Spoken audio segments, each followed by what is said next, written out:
My younger brother used my house for his engagement party, but that wasn't the worst part. I'm Vanessa, 30, a fund manager in Knoxville, Tennessee. I clawed my way up years of late nights, high-stakes deals to buy my dream home, a place that screams I made it. It's mine, every square inch earned. So, when my brother sweet-talked me into letting him use it for his big day, I thought I was doing the family a favor. I laid down strict rules, thinking that it'd keep things in check. Wrong move. The day after his glitzy party, he pulled up with a moving truck, this hulking symbol of his betrayal, his audacious plan to steal my home. He stared me down and said, "This house is mine." I didn't yell or blink. I stood there, arms crossed, a smirk on my face because my lawyer and friend was waiting at the door. How did my own family turn on me? It's a wild ride of lies, schemes, and a fight I never saw coming. Stick around. You won't believe how I shut it down. Hey friends, got a crazy family story? Drop it in the comments and smash that subscribe button. It keeps this channel alive. Let me take you back to how this all started. A fund manager in Knoxville, Tennessee. I've spent years grinding late nights, cutthroat deals, outsmarting the market to build a life I'm proud of. 2 years ago, I bought my dream home, a modern villa. Every brick earned through my own sweat. It's my sanctuary, my proof I made it. But to my family, it was a shiny prize they thought they could claim. My younger brother, Justin, 27, is a freelancer who's never quite landed on his feet. One failed gig after another, always propped up by our parents. His girlfriend, Tiffany, 26, has a charm that feels rehearsed. All smiles, no substance. Our mom, Susan, treats Justin like he's untouchable. He's just finding his way, she'd say, waving off his latest mess. Our dad, Carl, stays quiet, always dodging conflict. It was early spring when Susan called. "Vanessa, we need your house," she said, her tone a mix of warmth and guilt. She wanted my villa for Justin and Tiffany's engagement party, a charity event to make them look good. I wasn't thrilled. My home's not a rental space. But Susan pressed hard. "It's for family," she insisted. "You've done so well. Share a little." Carl chimed in. "It'll mean a lot to your brother." The pressure felt like a vice tightening. I gave in, but with strict rules. 100 guests max, I told them. Done by 10 at night. No changes to my house. Susan agreed. Too quickly. First warning sign. Justin called later. All charm. "Sis, you're a lifesaver." He said, his voice too smooth. Tiffany texted. "This is going to be epic." Epic for who, I wondered. The next few weeks were a flood of messages. Tiffany pushed to extend the party past midnight, claiming it would boost the charity vibe. She also wanted a live auction during the event, which would need extra setup and time. I shut it down. 10 o'clock. "No exceptions," I replied. Justin promised they'd stick to the plan, but his promises were flimsy. Susan's calls grew sharper. "Why can't you be flexible?" She snapped. "It's just one night. One night in my house, which I'd earned." While Justin coasted, I confided in my friend Edward, a lawyer, 40, who's had my back for years. Over coffee, he leaned forward, eyes serious. "They're testing your boundaries," he said. "Get a contract in writing." I wanted to believe family wouldn't screw me over, but his words stuck. Susan's favoritism wasn't new. Growing up, Justin got new gear while I scraped by. He crashed Dad's car. No big deal. I missed a deadline, lectures for weeks. I'd built my life away from their drama, but letting them use my house felt like inviting it back. As the party date loomed, my unease grew. Tiffany kept texting about small tweaks, more chairs, a bigger stage for the auction. Justin brushed off my concerns. "Chill, sis. It's under control," he said, his tone too casual. Susan called daily, asking about my house's layout like she was mapping it out. Why did she care so much? My gut churned. I started saving every text, every email just in case. Edward noticed my tension. "You're too smart to let this slide," he said, his voice firm. "Lock down that contract." I nodded, but I wasn't prepared for how far this would go. My villa was my pride, my proof I didn't need anyone's handouts. No way was I letting family or anyone mess with that. The warning signs started piling up fast. I'd laid down clear rules for my brother's engagement party. 100 guests, done by 10. No changes to my house. But Justin and Tiffany had their own agenda. The caterer called me sounding rattled, saying they'd been told to prepare for 150 guests. 50 extra. That wasn't a mistake. It was intentional.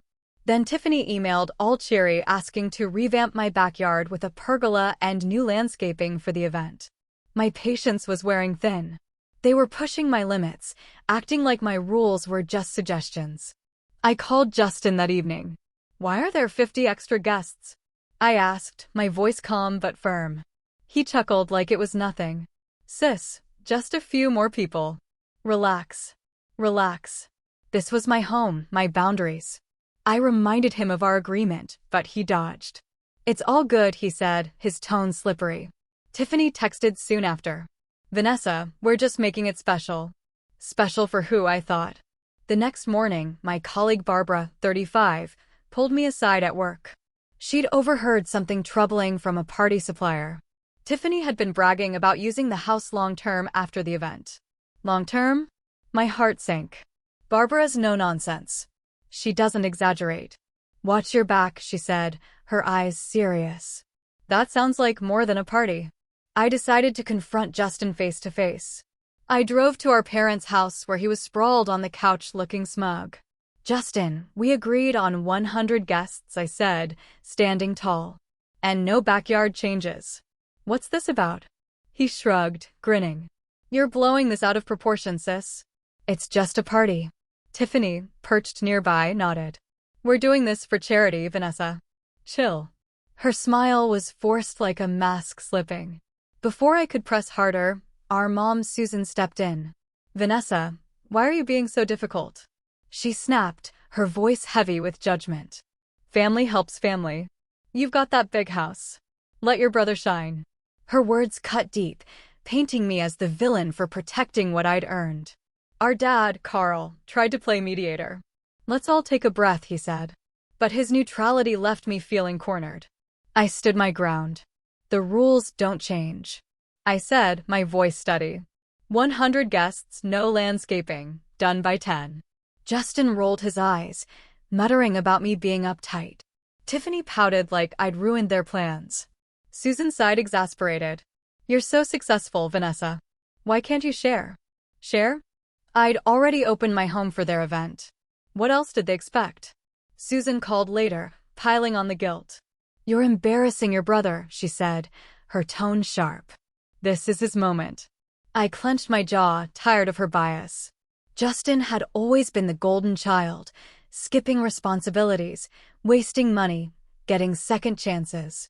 I'd built my life from the ground up while he leaned on handouts. Now they were treating my home like his personal stage. I started saving their messages. Tiffany's pushy texts, Justin's vague replies. Barbara's warning about long-term use gnawed at me. Were they just reckless, or was this something bigger?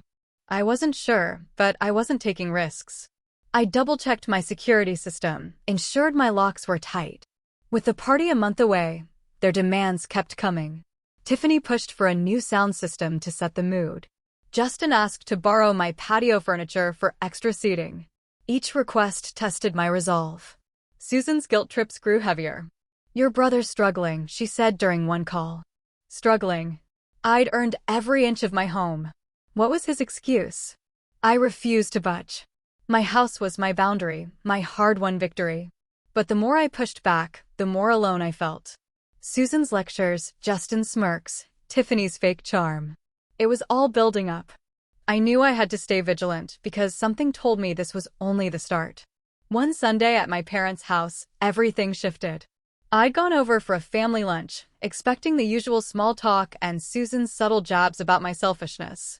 But what I heard that day turned my world upside down. My cousin Tracy, 33, pulled me aside after dessert. Her face was tense, her voice low. "We need to talk," she said, glancing toward the living room where Justin, Tiffany, and Tiffany's brother, Trevor, 29, were laughing with Susan. Tracy led me to the porch out of earshot. "I overheard something last night," she whispered. "Justin, Tiffany, and Trevor were talking at a bar. They're planning something big, and it's about your house." My stomach dropped. She went on, her words careful but urgent. They mentioned forging documents to claim your villa like it's legally theirs. Trevor was all in, saying he'd handle the paperwork because he's done it before. Forging documents. My house. I felt like I'd been punched in the gut. Tracy wasn't done. There's more, she said, hesitating. Tiffany kept talking about being pregnant, saying it would seal the deal with your family, but I don't buy it. She was drinking heavily. 3 cocktails, no hesitation. I think she's lying to guilt you. My head spun. Tiffany pregnant. It didn't add up, but it fit her playbook. Manipulate, charm, control. I pressed Tracy for details. She'd been at the bar with friends when she spotted them in a corner booth, oblivious to her presence. Justin had been cocky, saying, "Once we pull this off, the house is ours." Tiffany giggled, adding, "Vanessa won't know what hit her." Trevor, all business, said they'd use family pressure to make it look legit. Tracy's voice shook as she recounted it. "I couldn't believe they'd go this far," she said. "Your family." I stood there frozen, my mind racing. My brother, the one I'd bailed out of messes growing up, was plotting to steal my home. The villa I'd poured my life into. And Tiffany, with her fake smiles, was playing dirty with a fake pregnancy. It was a betrayal I hadn't seen coming. Susan's favoritism flashed through my mind, all those years of Justin getting a free pass. Was she in on this too? I glanced inside. Justin was joking with Carl, carefree as ever. Tiffany caught my eye and flashed that too sweet smile. Trevor, quiet but smug, sipped his drink. I wanted to storm in, confront them all, but Tracy grabbed my arm. "Don't," she warned. "They'll deny it. You need proof." She was right. I needed to be smart, not emotional. Back inside, Susan pulled me into the kitchen. "You're so quiet today," she said, her tone probing. "Everything okay?" I forced a nod, my heart pounding. I couldn't tip them off. Carl joined us, sensing the tension. "You two good?" he asked, his usual peacemaker routine. I mumbled something vague, my mind elsewhere. All I could think about was their plan. Forged papers, a fake pregnancy. My house in their crosshairs. Driving home, I replayed Tracy's words. Her honesty wasn't a surprise. She'd always been straight with me. The one family member who didn't play favorites. But Justin, I'd given him so much. Money for rent, job leads, now my house for his party. And Tiffany, her charity event was starting to feel like a cover. Trevor's involvement made it worse, a stranger in my family's drama scheming against me. I couldn't shake the shock. My house wasn't just a building. It was my proof I'd made it. Despite Susan's bias, despite Justin's free rides, the idea of them stealing it felt like a knife in the back. But anger was creeping in too. They thought I'd roll over. They didn't know me at all. I started piecing it together. Tiffany's pushiness, Justin's dodgy answers, Susan's guilt trips, they weren't random. They were building towards something bigger. Tracy's warning was a lifeline, but I needed more than her word. I checked my phone, scrolling through their texts, looking for clues. Nothing solid yet, but I wasn't letting this go. My home was mine, and I'd fight for it. I knew I had to protect what was mine. Tracy's warning about Justin, Tiffany, and Trevor's plan to forge documents and claim my house lit a fire under me. I wasn't going to let my brother or anyone take what I'd worked so hard for. The next morning, I called my friend Edward, a lawyer whose no-nonsense attitude always cut through the noise. "We need to meet," I said, my voice tight. "It's urgent." Edward met me at a coffee shop, his sharp eyes scanning my face as I spilled everything: the forged papers, Tiffany's possible fake pregnancy, Trevor's role. He leaned back, arms crossed, his jaw set. "They're playing a dangerous game," he said, his tone all business. "First, we lock down your defenses. Install security cameras around your property, every angle, high resolution. If they try anything, we'll have evidence." I nodded, his confidence steadying me. Next, he added, "Get Justin to sign a contract. Make it crystal clear he's only borrowing the house for one night. No claims, no extensions." I liked the plan. It was proactive, airtight. Edward drafted a contract that day, a single page stating the party was a one-time event with no rights to my property. I texted Justin to meet me, keeping it casual. Need to go over party details? I wrote. He agreed, probably thinking he could charm his way through. At my house, I slid the contract across the table. Sign this, I said, my voice firm. It confirms our agreement. One night. No funny business. Justin's smile faltered, his eyes narrowing. What's this about, sis? He asked, trying to play it cool. Just protecting my home, I replied, holding his gaze. He signed, but his hesitation screamed guilt. Susan got wind of it and called me that evening, her voice dripping with judgment. Vanessa, why are you making your brother sign papers? She demanded. You're so selfish, not thinking about the next generation. Her words cut like a blade, framing me as some heartless career woman who didn't care about family. The generational jab stung. I'd built my life to secure my future, not to hand it over to Justin's schemes. This is my home, Mom, I said, digging in my heels. I'm protecting what's mine. She huffed, accusing me of tearing the family apart. You've always been too independent, she said. The call ended with her hanging up, leaving me seething. I turned to our dad, Carl, 58, hoping he'd see reason. Over lunch, I explained the contract and my fears about Justin's plan. Carl rubbed his temples, his usual peacemaker role crumbling. Can't you two work this out? He pleaded. We're family. I shook my head. Family doesn't plot to steal your home, Dad. He sighed, caught between us, unable to bridge the gap. His failure to take a side left me feeling more alone, but it hardened my resolve. I hired a security company that week, installing cameras at every entrance and around the perimeter of my villa. The tech guy walked me through the system: motion sensors, night vision, cloud backups. No one sneaking in without you knowing, he assured me. It felt like fortifying a castle, but I wasn't taking chances. I also backed up all my property documents, storing copies with Edward and in a safe. If they wanted to play dirty, I'd be ready. Susan's pressure didn't let up. She texted daily, each message heavier with guilt. Your brother needs support, she wrote. Why can't you think about his future? His future? What about mine? I'd clawed my way up while Justin leaned on her excuses. Her next generation talk felt like a ploy to justify his greed. I stopped responding, focusing instead on my plan. Justin tried calling, probably sensing I was onto him. Sis, why all the tension? He asked, his voice all charm. I kept it short. Just stick to the rules, Justin. His silence spoke volumes. Tiffany sent a text too. All sweetness. Can't wait for the party. I didn't reply. Their act wasn't fooling me anymore. Edward checked in regularly, his tone sharp and focused. You're doing the right thing, he said during one call. Stay one step ahead. His words kept me grounded. I wasn't just fighting for my house. I was fighting for everything I'd built. The party was weeks away, and I was preparing for the worst. If Justin and Tiffany thought they could outsmart me, they were in for a surprise. The day of the engagement party finally arrived. I'd steeled myself knowing my brother Justin and Tiffany were up to no good. But their boldness still caught me off guard. My house was swarmed far beyond the 100 guests we'd agreed on. I counted nearly 150 people mingling, sipping drinks, clogging my space. Then I saw the sound system, a massive unapproved setup blasting music, replacing my authorized speakers. They'd blatantly violated the contract Justin signed. My pulse raced, but I held my ground, watching from the sidelines. Tracy, my cousin, slipped through the crowd and pulled me to a secluded corner. You need to hear this now, she said, her voice low, handing me her phone. She'd recorded Tiffany and Trevor talking outside my house that morning. Tiffany's voice came through smug and clear.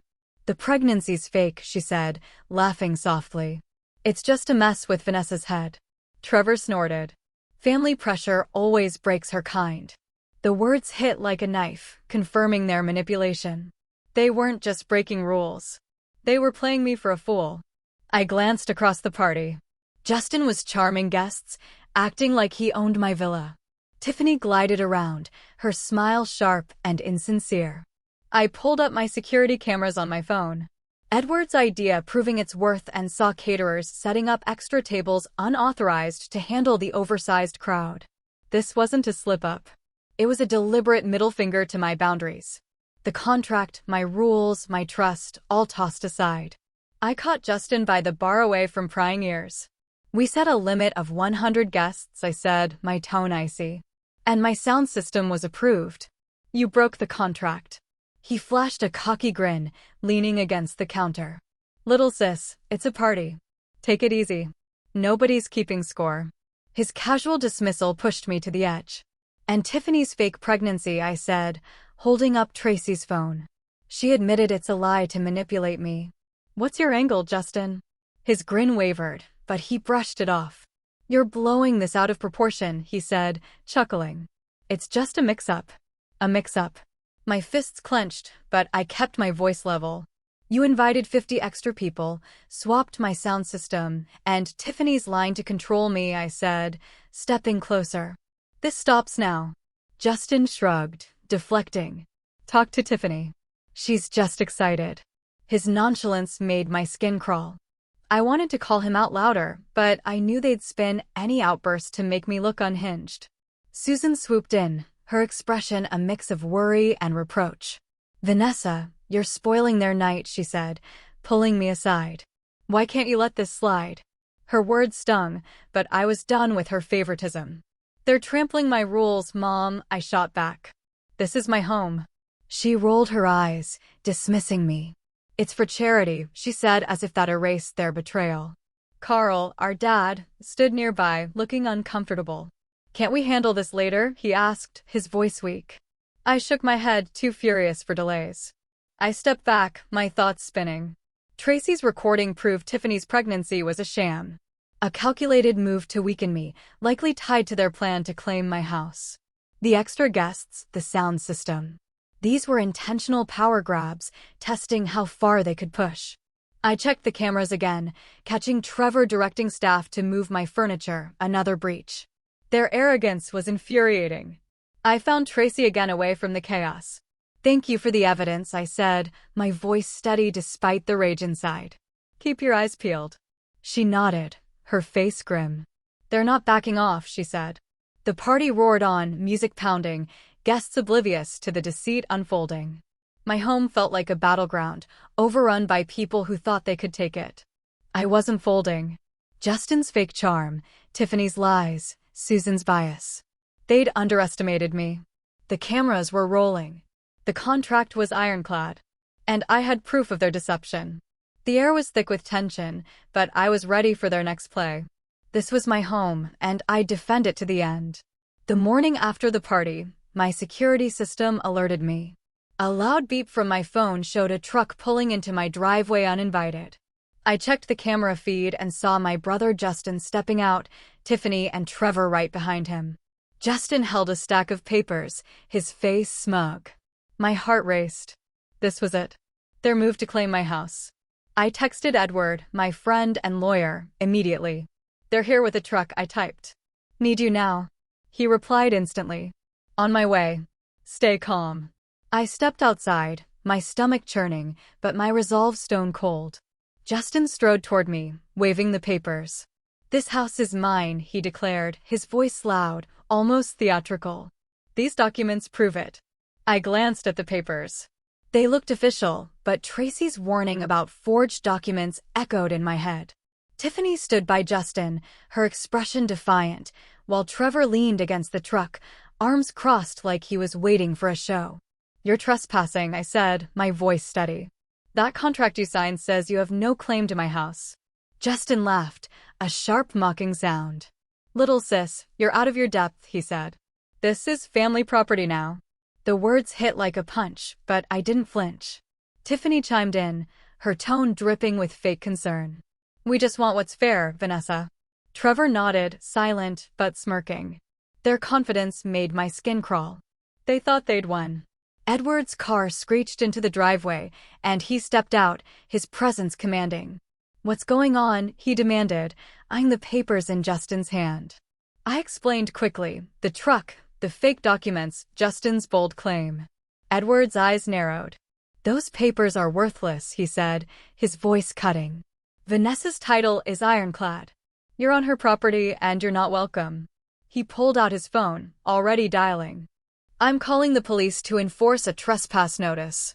Justin's smirk faded, but he doubled down. You can't kick us out, he said, stepping closer. This is my home too. Tiffany nodded, playing the victim. You're tearing the family apart, she said, her eyes glinting. I wanted to scream, but Edward's hand on my shoulder kept me grounded. Don't engage, he whispered. Let the law handle this. The police arrived within minutes, 2 officers stepping out of their cruiser. I handed them my property deed and the contract Justin signed, explaining the situation, the unauthorized truck, the forged papers, the violation of my rights. Edward backed me up, his tone professional but firm. These individuals are trespassing, he said, pointing to Justin, Tiffany, and Trevor. They've presented fraudulent documents to claim this property. The officers reviewed my paperwork, then turned to Justin. You need to leave, one said, his voice calm but authoritative. Justin protested, waving his papers. This proves it's mine, he shouted. The officer shook his head. Those don't hold up, he said. You're on private property without permission. Tiffany started arguing, but the second officer cut her off. Ma'am, you're risking arrest, he warned. Trevor stayed quiet, his earlier smugness gone. Then Susan showed up, her car pulling in behind the truck. She rushed toward us, tears streaming down her face. Vanessa, how could you do this to your brother? She cried, her voice breaking. He's family. Her sobs felt like a trap designed to guilt me into backing down. Mom, he's trying to steal my home, I said, my voice firm. I'm protecting what's mine. Susan shook her head, clutching Justin's arm. You're so selfish, she said, her words trembling. You're breaking us apart. I felt a pang, but I wasn't budging. This isn't about family, I said. It's about right and wrong. Edward nodded, his expression unwavering. The police are here for a reason, Susan, he said. They're breaking the law. The officers stepped in, directing Justin, Tiffany, and Trevor to leave. You've got 10 minutes, one said, or we'll escort you out. Justin glared at me, his face red with anger. This isn't over, little sis, he said, tossing the fake papers on the ground. Tiffany grabbed his arm, whispering something while Trevor climbed into the truck, avoiding my eyes. Susan stood there, still crying, but I turned away. I'd had enough of her excuses, their lies, their betrayal. The police stayed until the truck pulled out, leaving my driveway empty. Edward turned to me as the officers left. You did the right thing, he said, his voice steady. I nodded, my heart heavy, but my resolve intact. My house was still mine, but the fight had left scars. I wasn't done yet. I'd make sure they couldn't try this again. I decided it was time to end this once and for all. After Justin, Tiffany, and Trevor's stunt with the truck and fake papers, I was done with their games. My home was mine, and I wasn't letting their lies slide. With Edward's guidance, I took Justin and Tiffany to court, filing a lawsuit for forging documents and attempting to steal my property. Edward, sharp as ever, built an airtight case using the contract Justin signed, my property deed, and Tracy's recording of Tiffany admitting her fake pregnancy. The evidence was undeniable, and I wanted justice. Edward suggested going public. They've been banking on your silence, he said, his voice steady. Expose them. I hesitated. Airing family drama online felt raw, exposing, but he was right. Their manipulation thrived in the shadows. So, I posted a detailed account on social media, sharing the contract, a transcript of Tracy's recording, and footage from my security cameras showing their violations at the party. I kept it factual. No embellishments, just the truth. Justin and Tiffany tried to take my home with lies and forged papers. The post spread fast, racking up thousands of views in hours. The fallout was swift. Family members, distant cousins, even aunts I hadn't spoken to in years messaged me shocked. Many had bought Justin's charm and Tiffany's sob stories, but the evidence flipped the script. Tracy called, her voice grim but supportive. They're done, she said. No one's buying their act anymore. Friends and neighbors in Knoxville reached out, offering support. Justin and Tiffany's reputations crumbled. Their charity event, once a shining badge, now looked like a scam to fund their scheme. Social media comments piled up, calling them out for their greed. Justin tried to save face, posting a vague apology online, claiming it was all a misunderstanding. Tiffany doubled down, accusing me of attacking family, but their words fell flat against the hard proof. The court date loomed, and Edward was relentless, preparing every detail. When the hearing came, the judge didn't hesitate. "This is a clear case of fraud," she said, ruling in my favor. Justin and Tiffany were ordered to pay legal fees and damages, a sum in the thousands of dollars. They didn't have the money, and their public humiliation only grew. The family split apart. Most relatives cut contact with Justin and Tiffany, disgusted by their actions. I heard through Tracy that they packed up and moved to Arizona, where Tiffany's family lived, probably hoping for a fresh start. I didn't care where they went. I was done with them. Justin sent me a text before they left, a weak attempt at reconciliation. "Little sis, can we talk?" he wrote. I didn't respond. His betrayal ran too deep, and I wasn't falling for another act. Susan was another story. She called, her voice heavy with tears, begging me to forgive Justin. "He's your brother," she said, as if that erased everything. Her words cut like a blade, but I'd heard enough of her guilt trips. "Mom, he tried to steal my home," I said, my tone flat. "I'm done." She cried harder, accusing me of abandoning family, but I hung up. Her refusal to see the truth cemented my decision. I cut contact with her completely. It hurt, but I couldn't keep carrying her bias. Carl was different. Our dad called a few times, his voice soft, hesitant. "I just want to check on you," he said, avoiding the drama. I kept our talk short, mostly about his health or neutral topics. He hadn't taken sides, but he hadn't stood up for me either. Limited contact felt right, enough to maintain a thread, but not enough to pull me back into the mess. The whole ordeal taught me hard lessons. Protecting my boundaries wasn't selfish. It was survival. Justin and Tiffany's manipulation showed me that some people, even family, will cross any line for their own gain. Their lies cost them everything: their reputation, their place in the family, their foothold in Knoxville. I learned to trust my instincts, to value my worth, and to stand firm no matter who pushed back. My house wasn't just a building. It was a symbol of everything I'd built, everything I'd fought for. Edward checked in after the dust settled.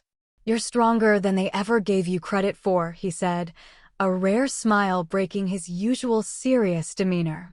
I nodded, feeling a quiet pride. The scars from this fight would stay, but so would the strength I'd gained. I'd protected what was mine, and I'd do it again without hesitation.